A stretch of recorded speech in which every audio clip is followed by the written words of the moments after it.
Hello, welcome to New Meta Podcast, episode 93. Today we're talking about the mid lane in the current meta, what heroes are showing up and why. Joining me as always, Marco and Adam. Marco, welcome to the pod. How are you doing? Thank you. Doing good. Got some points to make, but for now I'll say I'm doing good, yeah. Nice. Come prepared. I am prepared. Very strong. Do you get sick of me introing the same way every single episode, saying with me as always, Mark and Adam? Marco, how are you doing? I don't get sick of it. I love hearing your hoster skills slide on through. Excellent, yeah. I feel like maybe one of these days we're gonna have to like mix it up, do some crazy intro or something. Maybe you could intro one day. Wow, that really would be with great power comes great responsibility. Yeah. I actually need to intro purely because if I don't intro, then it's like, what am I doing here? Do you know what I mean? No, that's my only role, because it's just like, why is this ancient talking about the mid lane meta? But there you go. Adam, likewise. I don't have a better intro for you. I'm sorry. I'm going to say, how are you doing? How are you? I'm good. Well, that's a lie, but I'm all right. I'm a bit on tilt. I'm a bit on edge, put it that way. Not with life, just with Turbo Dota. Yeah. We played a Turbo just before this. We won a Turbo, so... I don't feel like I won. Yeah. I don't feel like I won because I didn't get any of my contracts while doing it, so now I have to do it again. So it's like, yeah, I got the cavern crawl progress, but I gotta do it over for my guild contracts. Trying to, got to get my name back up on that leaderboard. Old Tornavi over here, blowing it away, far and away our number one contributor. Yeah, man, Toonami God. Where would we be without him? Or Tornami, or whatever his name is, Tornavi. Get his name right. Tornavi on the GP. It's Tornavi, isn't it? Yeah. It's Tornavi, yeah. That's unbelievable. Yeah, Tornavi or whatever. it's like turquoise or like whatever, like I don't know. Yeah. Wow, dynamic in the top 5. Yeah. That's big. Strong. I think it's all Europeans because I think it resets at a certain time, and then the Europeans wake up and snag all the best contracts. So by the time I get on, I have to choose between all these shitty ones that are like kill 9 heroes from Invis, or like kill 7 heroes while they're rooted. Like I really, hate the rooted ones. So really dumb. Tough ones. And then I scroll through the guild, and people have like D ward 4 wards as a 3-star, and I'm like, oh okay. It's funny you should complain about that. Zion's stream publicly was kind of flaming the NA members of the Church of Babayev, saying that it comes out first for NA people, hence why the NA sweats like Artor are really high on his guild. So really, yeah, it's quite a dividing point here about when are these contracts released. Yeah, I don't know. When I get on at about 4 or 5 Central Time, they're all gone. I think you need to stay up late, and if you're up late enough, you could grab them before we're awake. Yeah, it's true. I bet RTZ's playing at like 3 a.m. Yes, sweaty and it resets. Yeah, that's probably what it is. It's like, man, it's brutal to look at what 3 stars are remaining, and how many times have I done the 75 neutral kills or 75 creep kills with your like summoned units? That's usually the one I have to do if I want to get a 3-star done. Just pick Beastmaster. Yeah, that's fair. Cavern Crawl. What is everyone's progress, by the way? Is anyone within touching distance? Of what? A set. I got the next set. Oh, okay. And I have 2 of the 3 pieces, the jewels or whatever. I haven't made a single bit of progress towards the Spirit Breaker, rather. The support section. I literally haven't touched any of them. I'm surprised I got the next one. It kind of just happened. Like I was just doing the cavern crawls, and then all of a sudden I was next to the next set, and then I had to play 3 games to get the next set. Oh, 2 of them turbo. Really? Oh, because of turbo. No, because I lost the first 2, and then I finally won a turbo with Nyx. So it's not like the culling blade. You don't hit it and then it says you need to win 3 times with that hero. No, it's you just have to win win once. Okay. It's still once or twice if they're turbo, but I mean, I just play one game, get it, and then use the culling blade to get rid of the second half. Could you imagine actually playing 2 turbo games? Yeah. Ugh. Do you want to hear my sad but incredibly grim and grimy turbo story? Yes. It's just grim. Everything about it's grim. So we have a 5-stack of guild gamers. That's Pog, right? We get into a game. We've got cool, like, funky heroes. I'm getting to play Mars in the safe lane. He's a cavern hero. Life's great. And then 5 minutes in, they have someone who DCs and eventually just times out. And we're trying to pause, but they don't want to pause. They just want to abandon and go next. But then because we invested all that time queuing, strategy phase picking, etc., it then was like, okay, me and 2 other people don't have time for a full game. Like, we could play a full game 30 minutes ago, but not anymore. So then me and a couple were like, I have 20 minutes because I've got this Tesco delivery coming between 6 and 7. So I'm like, okay, it's 20 to 6. Fit in a 20-minute turbo, we'll be fine. So me and +2 do this turbo. So first, like, use your bait. Shop arrives early, 5 to 6, classic. I don't want it to arrive early. I want it to arrive at 6:30. Arrives early. Because of that, I go down, get basically AFK 5 minutes. I assured my unit to, like, not abandon, and then I come to an abandon, which is pretty sad because it was pretty avoidable. Just use my hero. I assured it for that reason. Not only then do I get an abandon, then we have to slog on through this turbo game. It took us 40 minutes to finish. It was intense late game turbo gaming, whereas like everyone's nearly level 30. They had an exposed throne, were weaker on a 5v5. I'm like been DC'd for ages. 40-minute turbo game. We slog it out and win, but then because I've abandoned, I don't even get cavern progress. Oh my! Fucking kill me. Tesco OP. Unbelievable, man. Could have had a juicy 5-stack, and then instead of that, I have an abandoned 40-minute turbo that doesn't count towards cavern.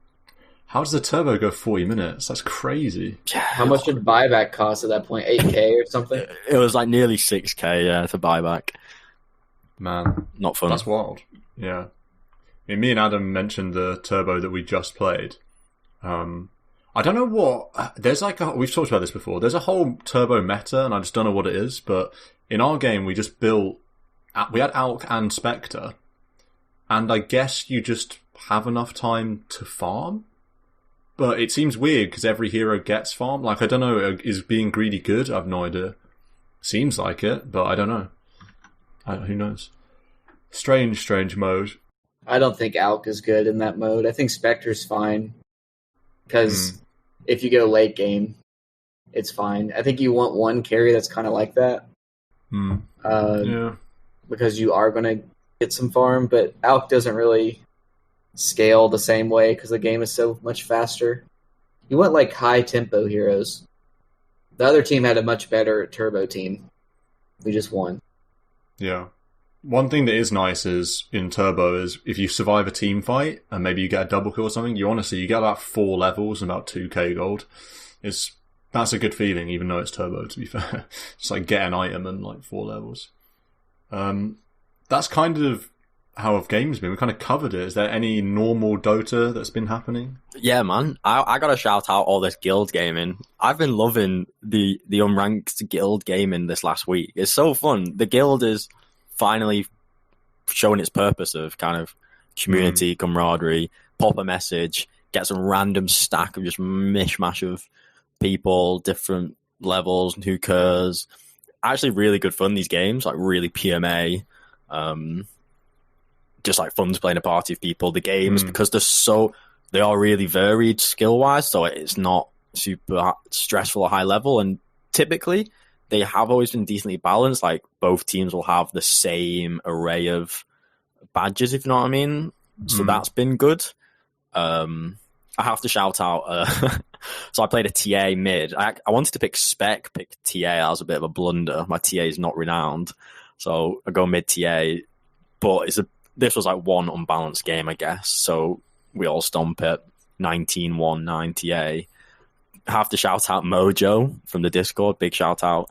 He says, quote, the Magic T will be jealous of that TA game. Be sure to rub it in on the podcast. Oh, wow. End quote. So, wow. Yeah, maybe a replay for you to watch, Stan. I'll send you the idea if you want. Oh. Yeah, fair enough. Well, yeah, good fun. It is a mid lane episode, so quite fitting as well. True. Yeah. I got a couple of highlights from normal games. Yeah. I had a sniper game where I had double rapier. I lost, but it was fun. The high ground hold was old school sniper, one sniper. I didn't have enough attack speed. There's only so much 800 attack damage will give you if you aren't attacking super fast. Did you buy both rapiers or did you pick one up? I bought both. What did you have? What was the build? What was your build? Midas Ags. Okay. It's double Wraithband Midas Ags.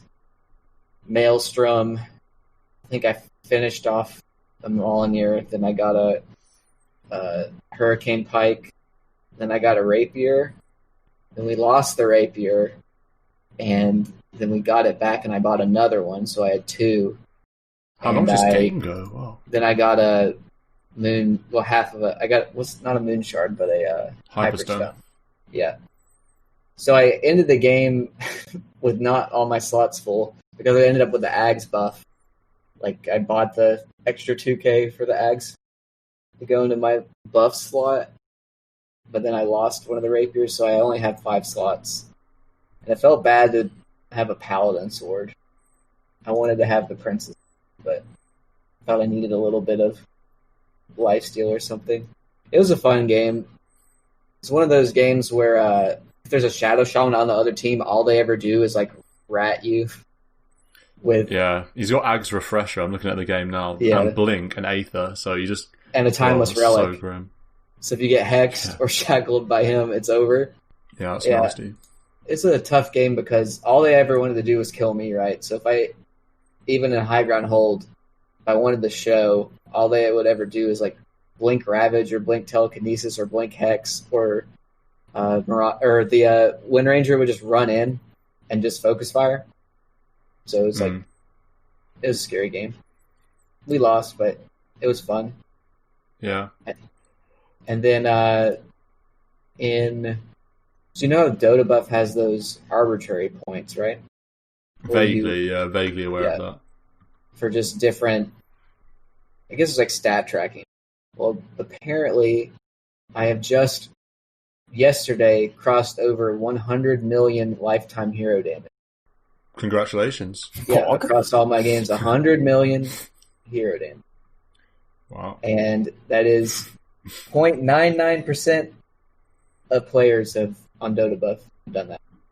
So that's pretty cool. You're going to put that on your CV? 100 million damage on Dota 2. I don't even think that's the rarest one I've done. Apparently, I'm rank 7,930 out of 14 million Dota Buff profiles. That's cool. Didn't you have you done the All Hero Challenge? Not the actual one. Yeah, not on Dota. Oh, okay. I think I had done it before, and I actually still haven't won a game of Void Spirit. So okay. I haven't even done it normally. Yeah. I think I've been stuck on Lone Druid for ages or something. I can't remember. Not sure. Actually, I have no idea where I'm at on the All Hero Challenge. I don't even know where you go and see it anymore. Yeah, it's hidden. Yeah. Well, my games. Played a few games this week actually, so that's been good. Had a fun Void game. I believe that was a party. That one went long, 53 minutes. Don't know if you guys remember that. That was a fun one. Which one? Oh no, that wasn't a fun one. That was the one where Marco was losing his mind. Actually, never mind. What? Do you remember that? Oh god, that one. The one with the dynamic Nature's Prophet, which is always a fun one, and then the White Night Ra Wraith King that was AFK farming. Oh, I wasn't in that game. Yeah. That was a good one. And Nick Rubik, the lesser spotted Nick Rubik. Was it Rubik or Grimstroke? Was it Rubik? Rubik. Okay. Yeah. Yeah, that was a classic Marco game where we've got a Wraith King farming jungle game, which is fine because the Wraith King did was insanely fat. But also, it's like we could have just won the game probably like half an hour in, but it went like 52 minutes. It went long. Yeah, but we got the win, I guess. We got a lot of points actually. There was a lot on the line, wages and that. True. Better safe than sorry, I suppose. But it was a bit of a rough one. And then beyond that, I've actually played a couple of mid games recently. I played a mid before the podcast. Marco will be happy to know he popped the question to me after our last game together, how can an enemy leaner mid carry the game? ? And maybe this is the replay you need to watch, because the one I played before this, tasty leaner performance, 16-2, 15. Against Storm mid, it's such a good matchup. Like, you just wreck the lane so hard. Yeah, it feels easy.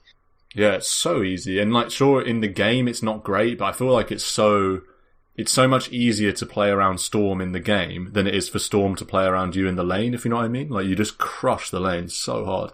If Storm tries to come up to Remnant, the range creep or anything, you just destroy, he dies basically before level 6. So, yeah, that was a fun game. And then I also played at OD, won with an OD as well before, which is good. So, some decent mid gaming in preparation for the pod, I think, overall. Although to what extent OD and Lena are meta heroes, they're not really. They're just heroes that I play a lot. So, with that said, I feel like we can get on to the topic of the day, which is the state of mid lane. I feel like mid's in a weird, interesting spot. Maybe not weird, but kind of interesting spot at the moment. Because I feel, well, what heroes do you think of immediately when you think of mids? Do you think of Quap, or do you think of Quap as like a safe lane? And do you think of Ember, or is Ember a safe lane? Like, it's kind of hard to say. I think both would etch mid. I mean, definitely Quap. I think Ember would etch mid a bit more. But I think Quap's a mid. Yeah, traditionally, yeah. Traditionally, yeah. She's been played 3-1, but I think most often should be played mid. Yeah, I think in pubs, yeah, definitely. I'd agree with that. And I think the other big flavour mid would be Furion, honestly. Really? Yeah. I haven't seen that much. Is that a thing? I think a lot of high ranked pros are sick of seeing it in pubs.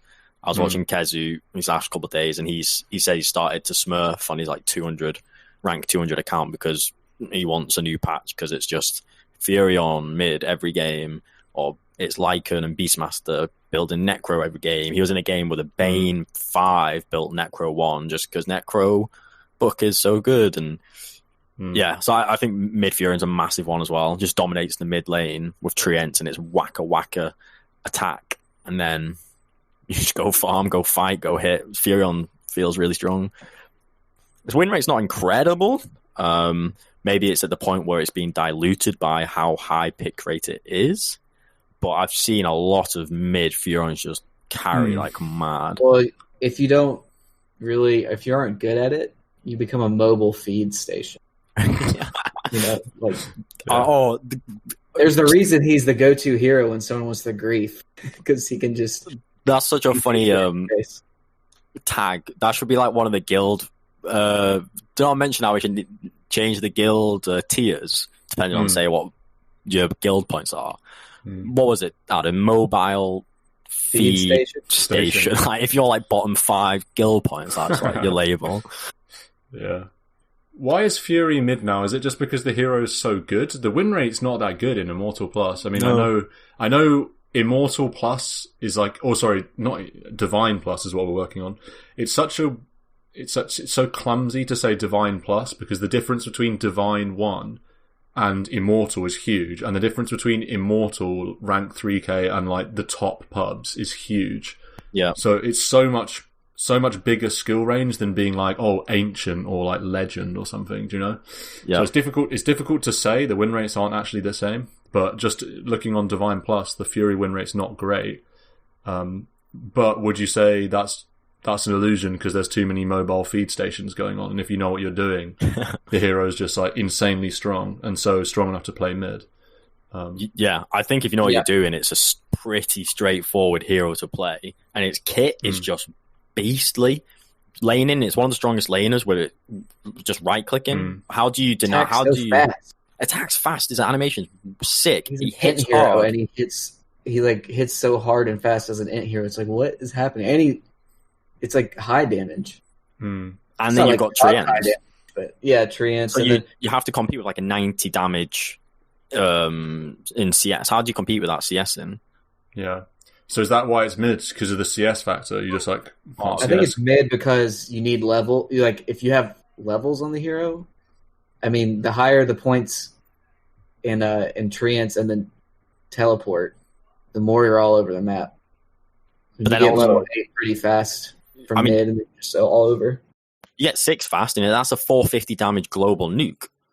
That's the other thing, is if people actually know how to use the nuke, you just snipe position 1s from full almost. Like, throw it out and TP in as it's going around the map, and all of a sudden they're like dead. You just pop up behind them, and then they tank like a 450 damage nuke, and you hit them like 2 times with Blightstone. Yeah. And you talk about mid being this tempo position and this meta. I think you do see more tempo mids. I think you either see a hard carry like a TA, or you see a very tempo mid like a Void Spirit or a Quap. If you think about what a tempo mid needs, how about a global teleport where you get involved in any skirmish on the fight? There you go, Furion. Then you convert into a tower push with Treants. And then you can farm as hard as a TA because you're just such a gold farmer simulator anyway. Everything you want from a mid. I'm honestly surprised his win rate's not a bit higher. Like you say, it is pretty big range in that bracket. So I don't know why it's not a bit higher. I think it's interesting. Another reason why it's mid suddenly is also just because it's so good at the highest level. It's like Beastmaster. You see Beastmaster mid a decent amount now, and it's just because the hero's so good that you may as well put it mid so it gets the golden XP more reliably and faster because it's just that strong. So there's probably a bit of that effect as well. You mentioned that a lot of the heroes are either tempo or hard farmers, but I do think you see, I've been seeing a fair chunk of like Necro, and I've also been seeing a fair chunk of Lone Druid as well, and they both got good win rates. Is Lone Druid, does that count as a hard farmer? I suppose it's a carry, right? Pusher. Yeah, and then Necro's kind of a special case. He's just strong in pubs always. He's a funny one, but I do think he's a hard farmer as well. Whenever I see a high level stream and there's Necro mid, they are very AFK, and it's partly because the hero is naturally so slow and clumsy, but also, I mean, it does farm well, and it is a hero that does really well with gold. So it isn't one of these tempo, I just need levels like a Void Spirit to get stuff done. Necro, really, you do need, I mean, it really does use gold very well, so I would label it as one of these hard farmers, and then, like you say, Syllabur, you want to just be like a POS 1, but from the mid lane. Yeah. I can attest to Necro being very slow. I played him yesterday. I was like 325 movement speed with mana boots. I mean, that is so slow. So slow. 280 base, oof. You're just like, slow. You can't even get in range to use your... I think that's why people get upset when you like snipe a kill with a Reaper Scythe when they were already going to die. It's like, it took me this long to get into range. Like, I pre-casted it 30 seconds ago, but I'm just moving over there. One of my favorite things in Dota is a blow with Reapers, as in the first thing you do to a hero is Reapers, and then you like blow with like burst, and it kills them in the Reaper duration. That's one of the sickest plays in Dota, and I know that EG did that at TI, and I can't remember who they were playing against. Can't quite remember, but they started with like a Necro being 4-staffed in and Reapering straight away, and they could nuke a Drow Ranger like 100-0 in that duration. So it's like a cool play. 1.5 second window to do that, so you have to be seriously coordinated. Yeah. Also, it's worth pointing out some of these heroes that you don't see picked a lot. Usually, their pick rates are actually high. So take Lone Druid for example, 54% win rate in Divine Plus. In Immortal Plus, like as when I say Immortal Plus, I mean like high Immortal. That will be higher for sure. I know people are complaining so much about Lone Druid, a lot of pros I hear. And And it's got a 7.2% pick rate in Divine Plus. Like, that's higher than usual. Take Lycan. I mean, this is ridiculous. 10.3% pick rate, 60% win rate in Divine Plus. So in Immortal, probably higher, I would have thought. I don't know. But to have a 10% pick rate and be winning that number of games, Beastmaster, 15% pick rate, 55% win rate. My goodness, that's like some crazy numbers right there. So a lot of these heroes are like really, like abusive at the moment. Quap, 23.5% pick rate, 53% win rate. Oof. So yeah, I think a lot of people are really banking on a patch at the moment, like we've been saying. Yeah, I think it's got to that point where everyone knows who the really top tier heroes are, and it's really solidified. And so, I don't want to say stale. I think that's too harsh, but you are seeing these consistent, strong heroes just getting churned out because they are just really good, fit really well in the game style. It's funny that Necro's back again. I know. He got literally...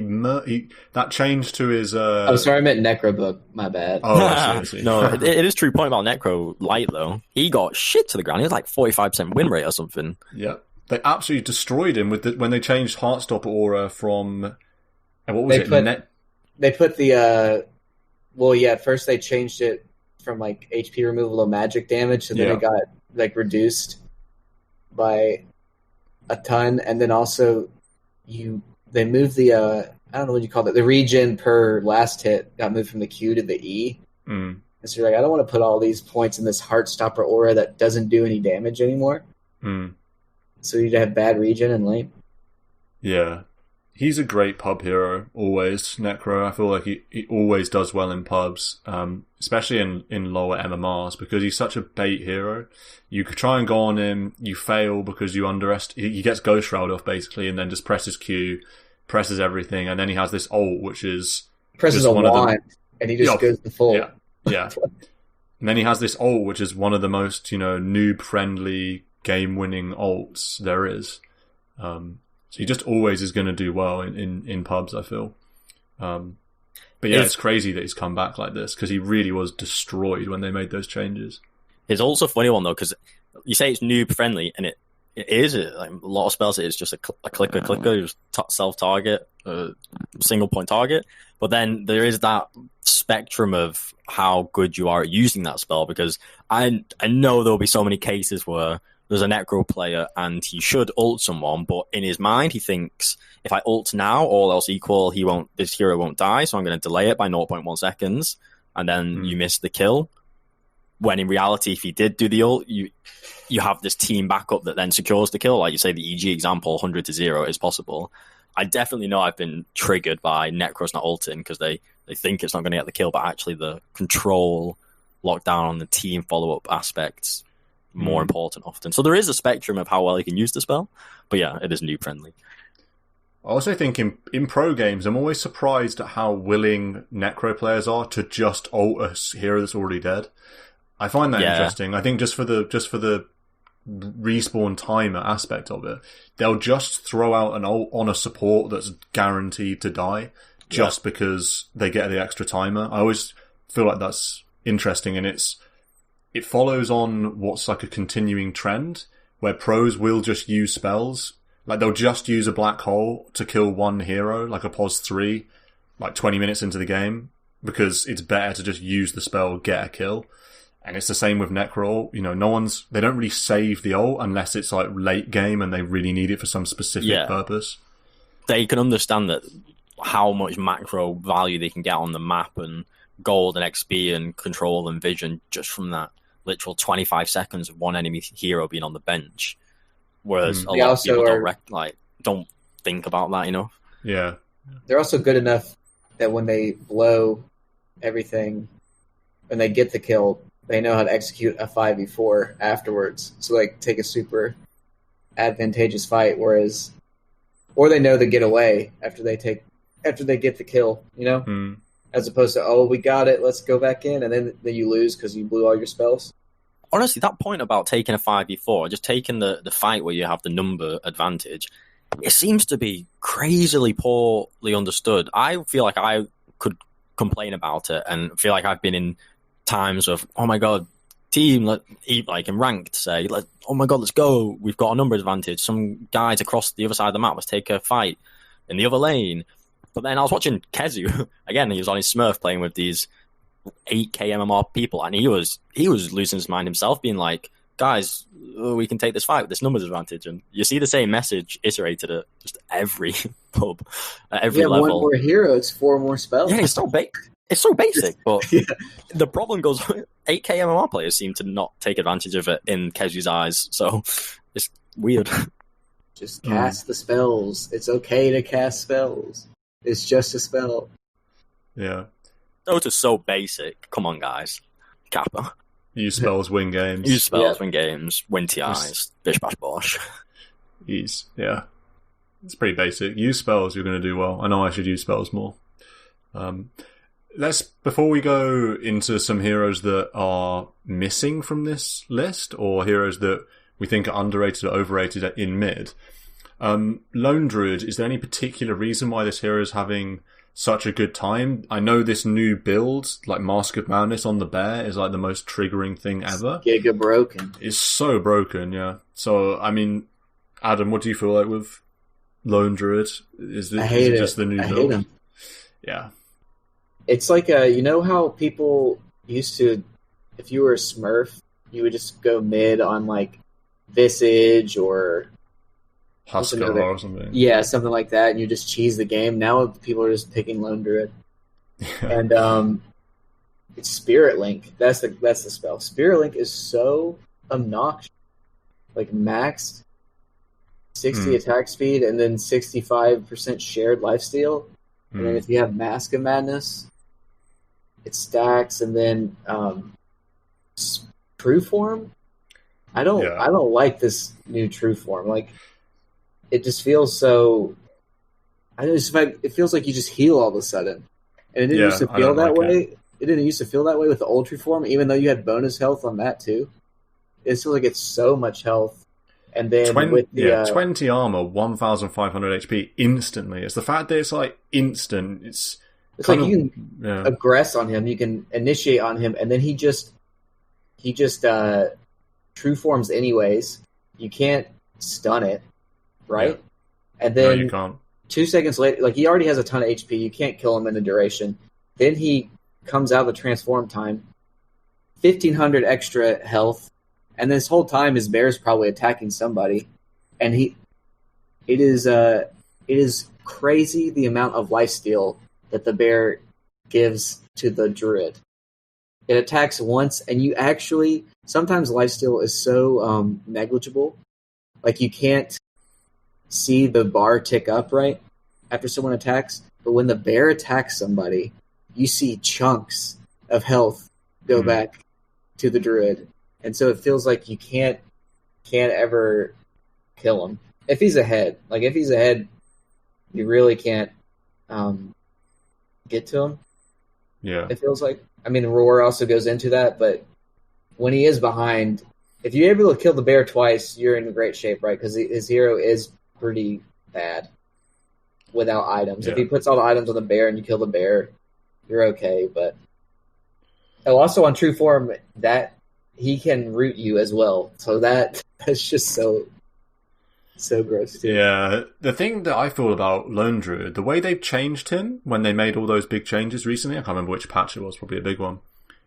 They've made it so you now build completely on the bear, which was a thing in the past as well, with the Radiance bear build. But now the main hero is so tanky as well, because you press Savage Roar, it goes off both hero and bear at the same time. So it's not like, you use it on bear, suddenly, or rather you want to use it on bear to get them away, now they're on your hero, like, you're screwed, you got to choose one or the other. Now it's like, you just press Roar, you get it in both locations, like, insane. You press True Form, and suddenly you're getting 1.5k HP, like, out of nowhere, this crazy heal. It's, like, they've made it so your hero's just innately tanky with no items, and then you build Mask of Madness on Bear, and he just perma-roots into interfere and you're just dead. It's like you play a hero like Ember Spirit or Storm or something or Co-op, these elusive heroes that should be able, in theory, be able to kite a lone druid. If you get rooted once from the bear, you die for sure because you're just getting chomp chomp chomp chomp chomp with Mask of Madness. You still Savage Roar during the Mask of Madness because your hero hasn't used it, your pair's used it. So you just Savage Roar from a safe distance. The bear does it as well. It's just like a guaranteed kill no matter what. That's what's crazy is that, you know, Mask of Madness is pseudo-balanced in that you're silenced during it. So take you more damage as well. Yeah, so you like wouldn't be able to Savage Roar, but since you can Savage Roar from the bear or the druid, the bear still does it. So you get like you actually don't have the negative. And then, well, if you go the Savage Roar cooldown talent, it's 10-second cooldown on Savage Roar, and it's like so gross. Yeah, I think the Savage Roar changed when it meant it was put on the hero. Was it just that it used to be only on the Spirit Bear in the past? It was on both, but you could only do it from one. Yeah. So now they made it so you use it from the bear. Now your druid can't do it. It like goes on cooldown, and it never. I don't think it ever went around both of them. Yeah, I think that change really just made it relevant because now you think about we need to kill Syllabur. Yes, late game you actually should kill. Your mic's scratching a lot. I don't know if you need to there's something scratching against your mic. Sorry. I'll start again. Right. No, I think he was just on edge. I think the hero trying to discuss how to kill the heroes were making him scratch. Yeah, I'm going insane. But, I mean, late game, you probably should kill the Spirit Bear, but suppose you're in the mid game and you think it should be an easier kill to go on the lone druid hero target rather than kill the bear first. But then so many heroes are just totally fucked over by the fear root combo. Like you could get Savage Roared for 2.4 seconds and then get followed up by a 3-second root. And so for a lot of heroes, mid-tempo heroes in particular, you're just disabled for 5 seconds and then you're just getting chomped by a bear whilst you're held in place. Like unless you're some Omega right-clicker masher like a troll or something, or some hard carry hero that doesn't mind sitting there and hitting, you're going to get absolutely shit on. I mean, it feels so infuriating that how do you kill this hero? You try and kill him and he'll just disable you for 5 seconds and munch you. Yeah, it only gets worse when he gets the basher. God, that is true. Bash/root, like just 25% each. So it's gonna happen basically. I don't think there are many heroes that can cope. So typically with Dota, you think like some random 5 heroes against another 5 heroes. Yeah, there are going to be some unbalanced matchups, but typically you can figure out some way that you can kind of beat this hero. But I feel like Syllabur just makes the vast majority of the pool dog. Like no spellcaster's going to hurt him or his bear because he's just a tank, like you've mentioned. But then if you're this pseudo spell attack damage guy that wants to be in on him, but you're going to get disabled for 5 seconds, guaranteed. So now you have to just be some monster right clicker that can stand and fight somehow and get through his tankiness and his own disables. Like he's a monster fist fighter, but also has 2.5 second fear and roots. Like what? He seems like he's just really strong. Oh man, I feel like I've got PTSD. Honestly, I think I've got PTSD from the games where you just get munched by a Syllabur and you're absolutely helpless. Yeah, the hero is definitely like insanely strong. There's no doubt about it. It's very, very strong.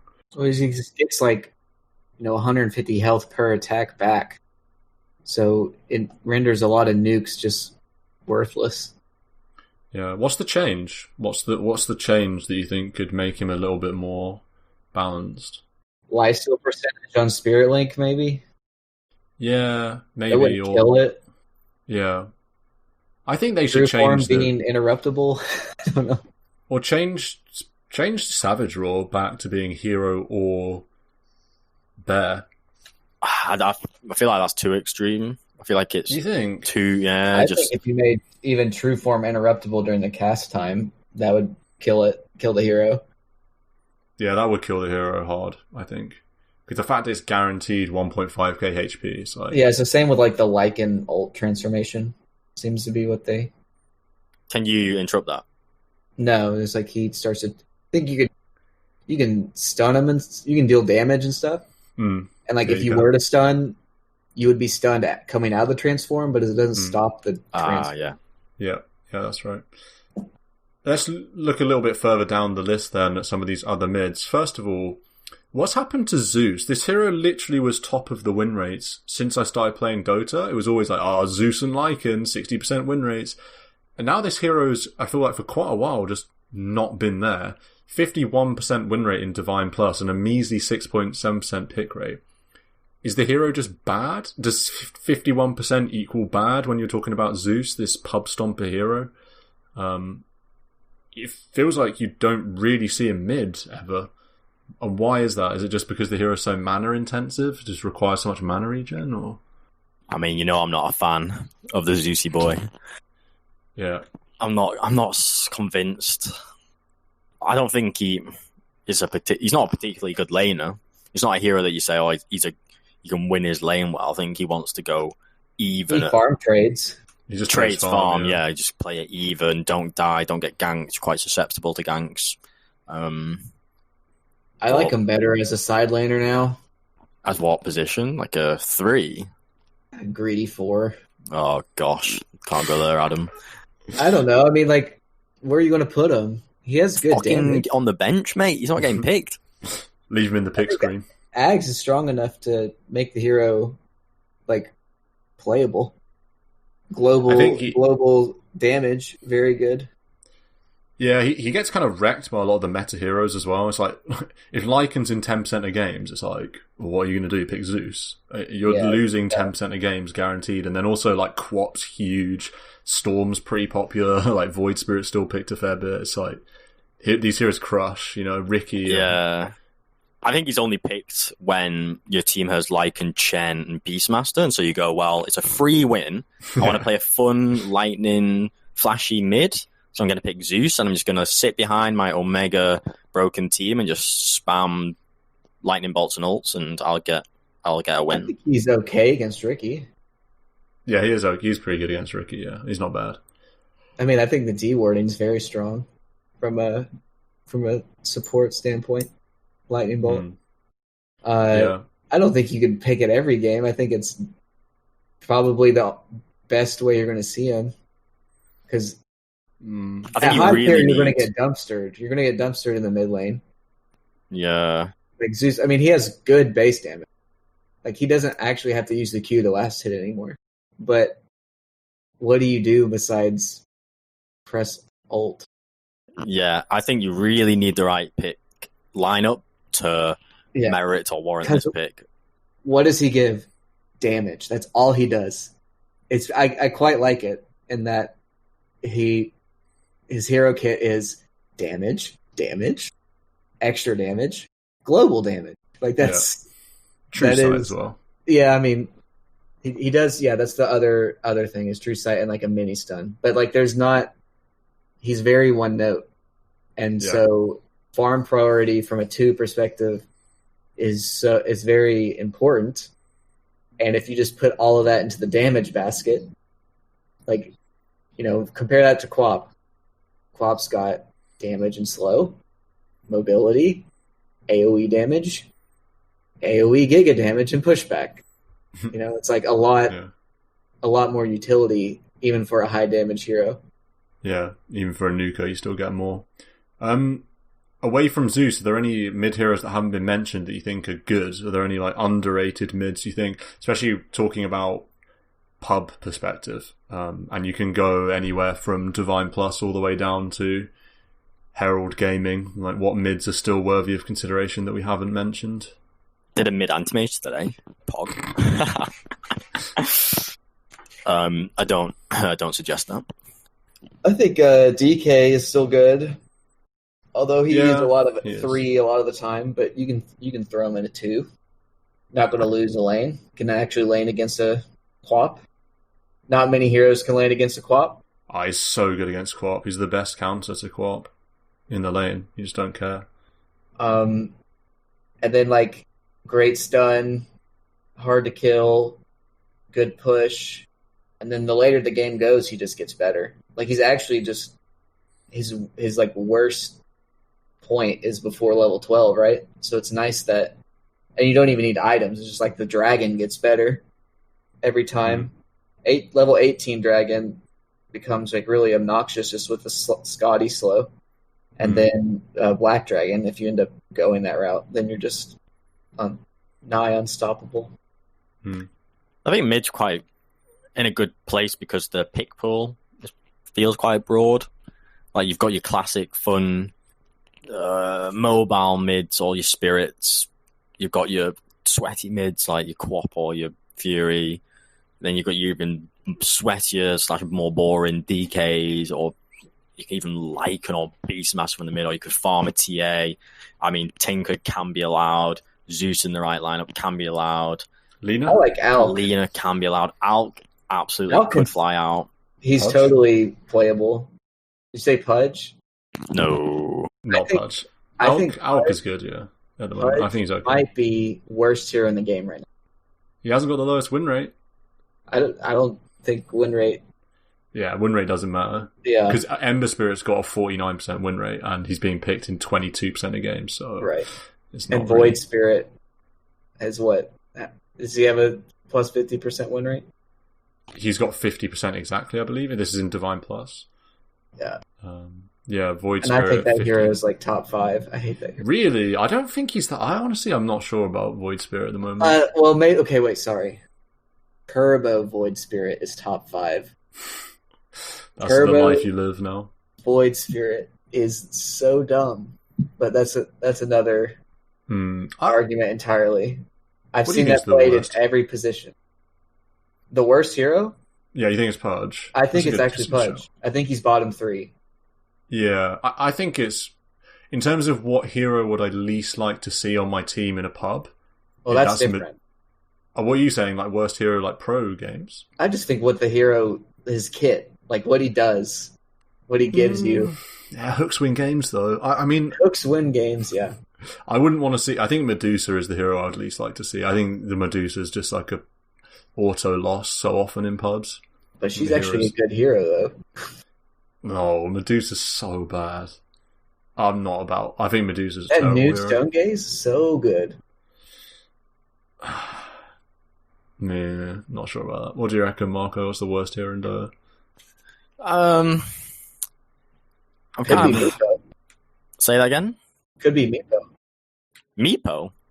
Could be. Nah, Meepo in the right game is going to smash. Nerfed Meepo is a lot worse than old Meepo, for sure. 2.5% win rate, pick rate. Yeah, it's worse. I wouldn't say it's not worst hero material. No, I think Pudge is definitely bottom 3.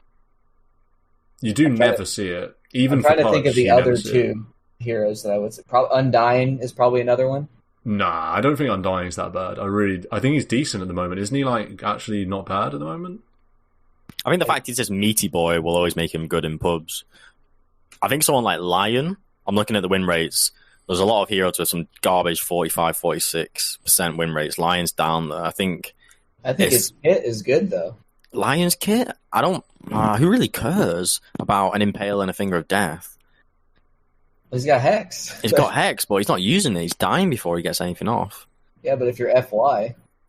Yeah, man, but FY God... I mean, does FY Lion or FY Pudge? Which would you rather have? Lion, for sure. Yeah. Yeah, Pudge, I would. But to me, that's a bit of a flip. I think in pubs, Pudge is just hooked win games. Pubs don't win games. Pubs can't close games. Pudge just keeps you into the bitter end. And then Lion, I think in pubs, as like a pub perspective, is just a bit weak and shit. But flip it to say FY, I'd rather have FY Lion, and I think right, because they click the ground with the impale and it goes farther and it hits like 3 heroes. Yeah. Yeah. And pros know how to not lose to Pudge. know how to not throw games. Yeah. You mentioned the pick rates. Some of these heroes have awful statistics. I'm looking at Omni Knight and Sven particularly. Omni Knight, 1% pick rate in Divine Plus, 45.5% I was going to say Omni was in my bottom 3. But there are times when all he has to do is press heaven, or is it Heavenly Grace? Is it the W? Yeah. That's all you have to do, and it's like actually a high value spell. Oh, yeah. Know? More than like Rot. Yeah, Rot's a pretty rough well. I mean, I want Sven to be good, but it's so bad. But I really want it to be good. I like him. Yeah, I don't think Ags is so good. It is such a good Ags. Yeah, I agree with that for sure. Should we? Do you have another thing to say, Mark, or do you want to? Should we get back on track to the actual mid lane? Sven's cool and quite interesting, but maybe just too reliant on his ult. Too much of a one-trick pony to be a good pos one, because that's what he is. He's meant to be a damage dealing carry. I think kite out a god strength hero seems pretty lackluster. 1 10-second cooldown on that spell at all levels. Yeah, he's still in the 25-second duration. His hero arc is still in the arc of like, I was just recently nerfed into the dirt. Like, I'm still coming back, you know? All those patches where everything about Sven just got nerfed. It was like the stun got nerfed. The war cry got nerfed. Cleave got changed. This God strength got longer cooldown, and like he still has some decent things about him. But then you're like, oh god, this ult cooldown is still really long. Yeah. To bring it back to the mid a bit, in pro games, and I feel like this isn't just on one team, this is on a lot of teams, there is a lot of sort of, I don't know how you describe them, kind of supporty kind of heroes, utility kind of heroes, and I'm looking at like Earth Spirit, Bat Rider. I know Bat Mid's kind of a classic as well, but like Earth Spirit, Bat Rider, Pangolier, even something like Dazzle I've seen in a couple of pro games. Is this worthy of consideration in pubs, or do you want to stick to the tried and tested mid laners like your Storm Spirits, your DKs that we mentioned, like your Lina even? I've seen Crit play Earth Spirit mid, and it looks really good, but I can't play Earth Spirit to save my life, so I would recommend no one do it. Yeah. Those heroes are cool. I think if you want to win pubs, stick to tried and tested means and stick to heroes where it's the win condition or your execution's that a bit easier. I don't think winning a game with Bat mid or I think Dazzle mid is good. Yeah, Dazzle mid's not as bad. It's a bit more straightforward. Because he builds Necrobook, and Necrobook is really good. I think Pango mid's not that bad. You can carry a game with Pango mid, I think. That's a bold statement. That's not easily done. It's not easily done, all but your lucky shots. You build like Satanic, and you can be pretty chunky. You can turn into a bit of a carry. I do think Bat Rider and Earth Spirit and Dazzle as well, they're too reliant. It's like you say, I think when you're playing in a pub, you kind of want your hero to be able to carry and win by yourself. I mean, I know that's not you can't ever win a game just totally by yourself, unless you're playing Meepo and your name's the Magic T. But, I mean, you want to be able to at least, like your TA, your Naga, Ember, all of these heroes, the classic Storm Spirit, you can kind of like run over a game. Whereas I feel like Earth Spirit and Bat, you're always going to be reliant on other heroes winning it. I don't think Dazzle falls in the same pool as Earth Spirit and Bat, though. Because with Bat, like lasso someone, and you need actually someone to hit your target while you're lassoing and stuff. I feel like Dazzle can do a lot on his own. Maybe. I feel like he just falls off so hard. Relatively strategic compared to someone whose game plan is, I'm a spirit that's going to rotate and get kills and make kills and gank, or someone who says, I'm just going to hard farm and then win the game. Those game plans are a lot easier than, I think, a Dazzle. And then I think Pango, is double hard for execution of the game plan and also just execution of Pango. I think that's a tricky hero. Earth Spirit, similar, if not more difficult in both regards. I think Earth Spirit's harder in every regard than Dazzle. Yeah. If you can win a game from as mid Earth Spirit and smack it like Crit has done, and I think I have seen some other like real high level players master the Earth Spirit mid. That is some serious skill. He's got a 50 damage talent. Yeah, he does. He can get whacker. But holy moly, do not try that at home. Do not try Earth Spirit mid at home. I tried it in a turbo and I wanted to just end it. I was so mad. From my own experience, just as like a lower pub deal, like a advice for lower pubs, there's nothing wrong with going for like a hard farming mid if you can get away with it. I know I've had so many games where you just play Naga mid and it's kind of like you just win. It's like really easy. So that's always worthy of consideration. Would you say Naga's a special case? You wouldn't... I'd hesitate to say, pick PL mid, but that definitely can work as well. Do you think that's just dependent on what your carry is? Definitely. I think a pick like that has to be very kind of responsive to your own team and the enemy team. I've not seen the Naga mid in a long time, but I imagine if it's a good Naga game and your team for some reason has these really tempo side lanes, then by all means you have got the room to pick a Naga mid. So I think it's very game specific. Also, it's lane specific because of the new way that all pick works, where you don't know what your mid lane's going to be, presuming you're both picking last. That makes Naga a lot weaker because there are some lane matchups where you literally just don't have a game. Like if you come up against Storm, if you come up against even Ember is really bad. If you come up against Pugna, all these heroes, you literally won't have a game. And Naga's not a hero that you need to recover because you're playing Naga. And when you get online, it makes a huge difference, and you can just be destroyed in the lane, and then you literally don't have a mid hero because you can't recover because there's nothing to recover to. You're recovering to Manta Diffusal. It's like you're not going to recover until like minute 25, you just won't have a mid hero all that time. I think that hits a general point from the mid that your pick choice should be very thought out. I think the pick you do can make kind of the relatively biggest difference out of any position. Because like you say, if there was that game where it was screaming out for an Naga mid and the enemy team don't have some hyper aggression, you have your own relatively aggressive tempo side lanes, and it's screaming out that you can take a AFK farming mid hero, then by all means you pick a Naga and you're in really good shape draft wise. Likewise, there might be the reverse situation where it's a game that your team needs you to be a tempo mid, and that it's like recognizing what role you need to play in the game as a mid, and I think that's really important. And that choice, you can't just be blind, I'm going to be a tinker this game, or I'm going to hard farm a TA this game, because maybe you've got this hard farming troll and the enemy team has run you over with Pugna, Tusk, and tempo heroes. I think mid, more than anything, you do have to have your eye on not just your team, but the enemy team as well, and think about what hero is going to be most effective with all these heroes, because typically you are going to be picking near the end, if not last. So you nearly always have that information. And then I think it's really important. You can have big swings from your mid choice.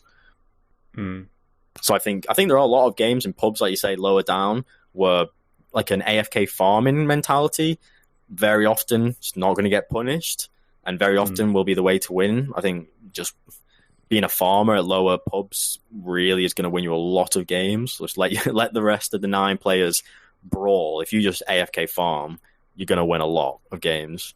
You don't have to be super flashy or smart or cute with your mid hero. But then again, a lot of games will have your team crying out for some tempo mid, in which case you probably should provide. Yeah. Looking at the bottom of this list, there are some classic mids that have some very poor win rates at the moment. OD is one of them, 46%. Shadow Fiend, Tinker, Death Prophet as well. DP is a funny hero because I feel like in pro games it's really, really strong. But that just doesn't seem to translate into pubs. The hero... I mean, have you ever seen this hero have a good win rate? I feel like I never have. Is that just because of the way the hero works? It's sort of a hero that you need to play around a bit, and that just doesn't translate that well to pubs. Yeah, I think someone like DP and Kunker, and even someone like a Dazzle, or these mid Batrider's always cited it when International comes around as his top 3 hero, and it's incredibly powerful. but fuck me, in pub it's going to be useless for sure. These mid heroes that need that synergy with the team and timings with the team and the correct movements with the team, they're going to excel in the pro scene, but be really difficult to pull off in pubs. So that's why the pick rate is low, and no doubt the win rate low as well, just because coordination is too important. SF, the heroes are just hard. I feel like it's such a pubby hero. It's got shades of Pudge. It's just like overpicked permanently. Flashy, feel-good hero that's actually just always bad. It's been so long since SF's been pickable. When was the last time SF was a top-tier mid in the pro scene? I feel it's like been a long time. So long, yeah. Has it back when it would build Greaves, I guess. Yeah. And even that's not even saying SF as a concept is great. It's just saying you can flash farm and you're going to get Greaves. And that's it. Like, it's nothing about him. It's because when he dies, your hero's trash. You can't buy that. And he just offers nothing as well. It's like his spells just, his kit's so underwhelming, I feel like. Yeah, I think he's lost. Yeah, go on. Like, he's lost in, is he magic? Is he damage? You can do both. You can absolutely do like a magic damage SF game. Yules, E-Blade, Blink. Or you could go right click, Dezo AC. Both like sound and strong when you think about them, but they don't seem terrifying. I feel like he is a bit lost. What's he meant to what is he meant to provide to your team? And he needs BKB, and he's just a hero that needs BKB, or he's going to permanently just die always. And he's an easy jump. It's just hard, easy to rotate on. I mean, the hero's just not great. I think OD is an interesting one because I'm not sure why this hero is so bad. I think the ult is the worst for sure, but it's not that bad. None of his kit feels that much worse than not that long ago when he was really strong. I think he just does less damage overall, I guess, would just be the reason. And he's obviously a very high damage hero, so that's pretty damaging for him. Pretty negative change, I guess. Do you have any better ideas as to why OD's struggling so much? Is it just damage? Yeah. Because wasn't there a time when he was really popular and everyone would first build Ags, right? Yeah. That's still the build, I think. It's still the build, but like you say, I feel like he did used to be this really common hero and successful hero win rate as well. But then, hasn't it just been damage changes? I can't really think of anything. Maybe Ags isn't the build anymore. I'm looking at guides, and there's actually only one Ags on this first page of guides. I also think the heroes that are good in the meta, OD's not very good against. So what are you going to do? Imprison a Lycan, and then his army is just going to kill you? Yeah. While he's imprisoned? Or like Quap. You know, what are you doing against a Quap? You know, he's good when big tanky strength heroes are good. Remember, not that long ago, all the best heroes were like these really chunky strength heroes, and then OD was like the top tier mid. Now that's not really the case anymore, and he's not even good against. I suppose he's good against Beastmaster. I suppose he is good against Beastmaster because you can save the Astral save for Raw. I think Astral's such a strong spell. Any spell that can provide offensive and defensive capability, I feel like is real sick. It just opens up so many more opportunities. But yeah, his win rate is really, really weak.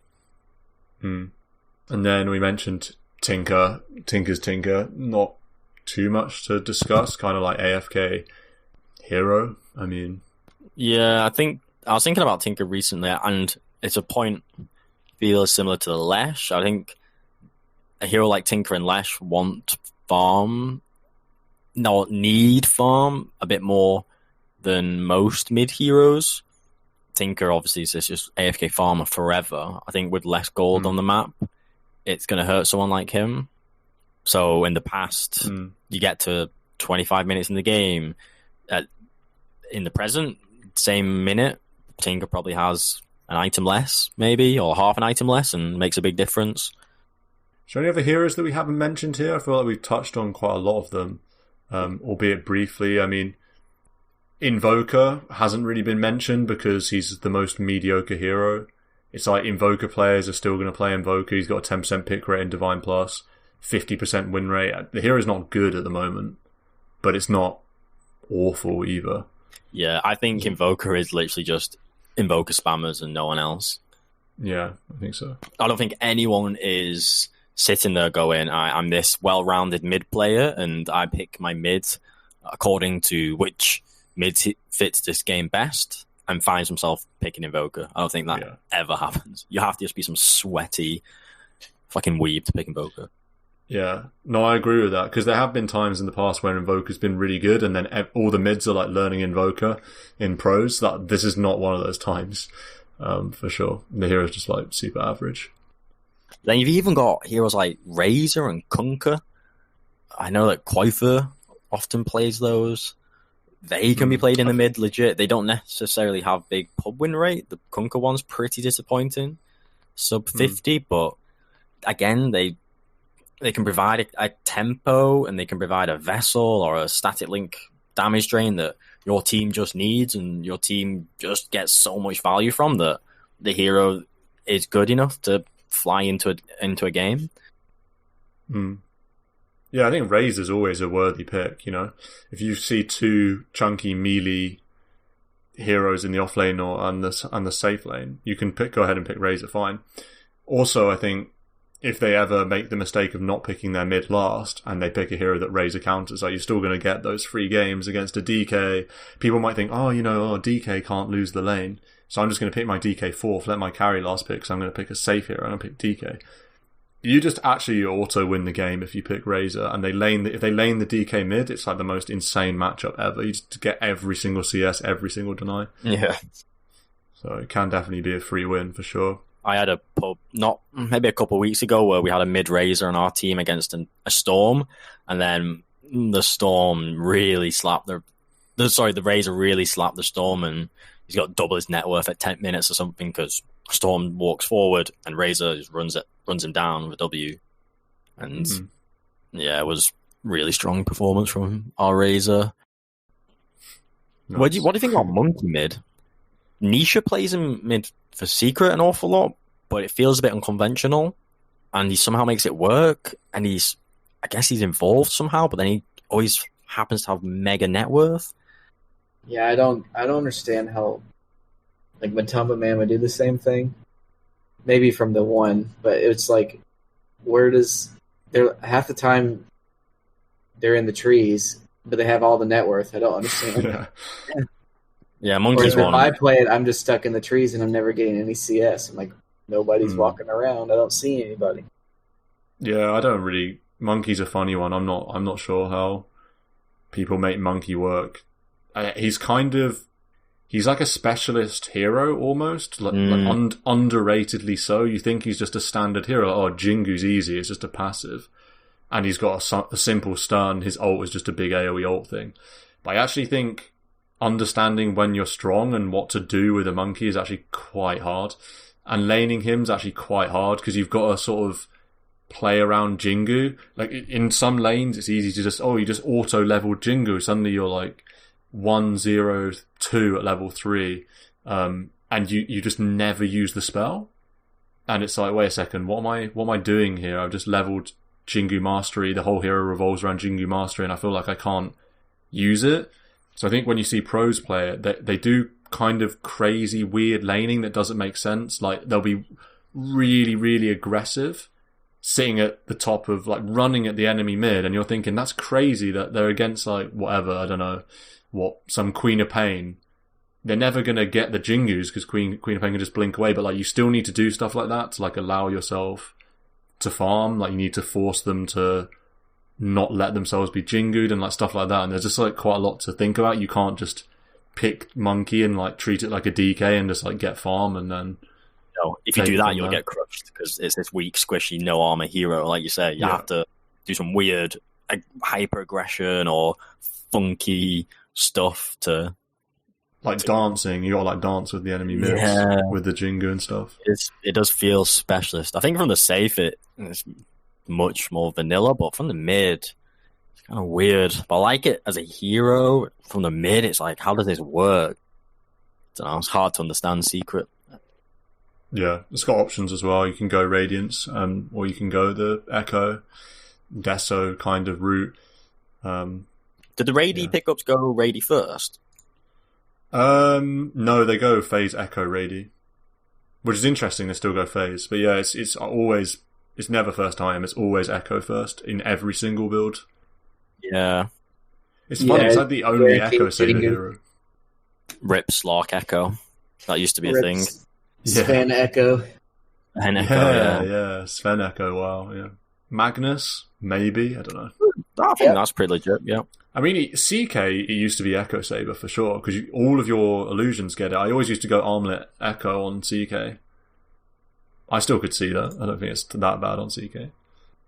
CK, that's a funny hero, man. Where's that hero? Yeah. You've got a soft spot for CK. Yeah, definitely, yeah. That hero's one. Will it ever be good? Who knows? Seems like it's been a long time. It's weird that a hero has a huge ultimate cooldown, but you can still like AoE kill the illusions really easy.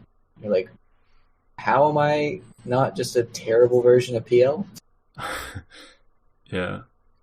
Any closing thoughts on mid? Any final comments maybe on like the general state of mid? Is it just, I mean, you kind of covered it at the start, but I think generally it feels to me as if it's got such a wide pool. Like all these heroes we've been talking about, every one of them has been legit. We've not even memed with like jokey suggestions. Like a third of the pool or something you could feasibly play out of the mid, the right game.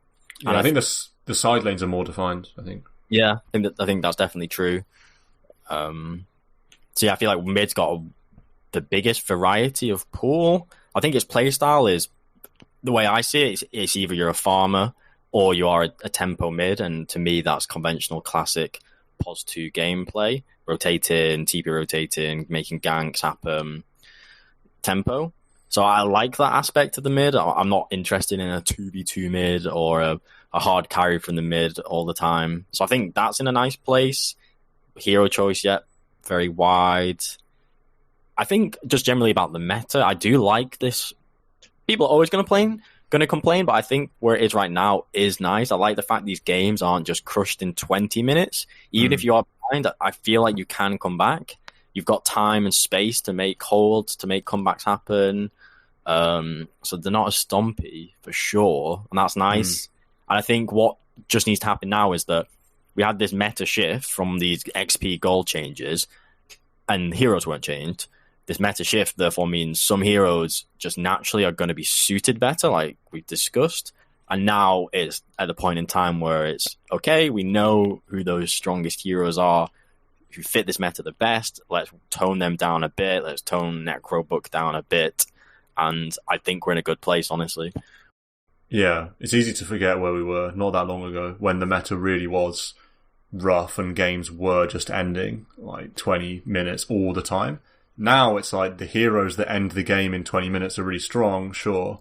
But like you say, you feel like the games are more back and forth. And also, it's much easier to deal with when the reason games still go short is because it's Beastmaster Chen Lycan being picked and not because the meta, doesn't matter what heroes you pick, the game's over at like 25 minutes anyway. Because I feel like that's where we were not that long ago.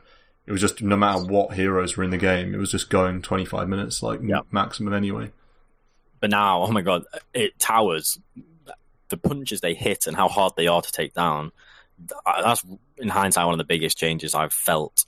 That it then just forces you literally cannot end the game. They have to sit in the fountain. Tier 2, Tier 3 multi-shot. The multi-shot just fucking ends the push instantaneously. So then you have to go, okay, reset, play it slower. That gives more room to come back, etc. It's nice. It's nice. Any closing thoughts, Adam? Anything you want to say? No, I think covered pretty much everything. Fuck Turbo. So. Yeah, I don't like Turbo. There's the flame corner. I don't like Turbo. Boom. Yeah, we sort of got the Turbo flame corner in early now. The listeners don't know when it's coming, the flame corner these days.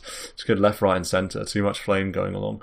We didn't even... we'll have to save this because we can't go into it now, but I did want to have a little bit of like a battle pass discussion because I know people have been going crazy about how unfair the battle passes and all that, and I'm like not sure if I'm just not sure about all this noise, honestly.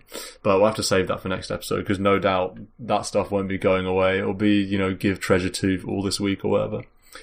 But yeah, that's episode 93, pretty sure. I'll have to check at the start of every episode because I forget.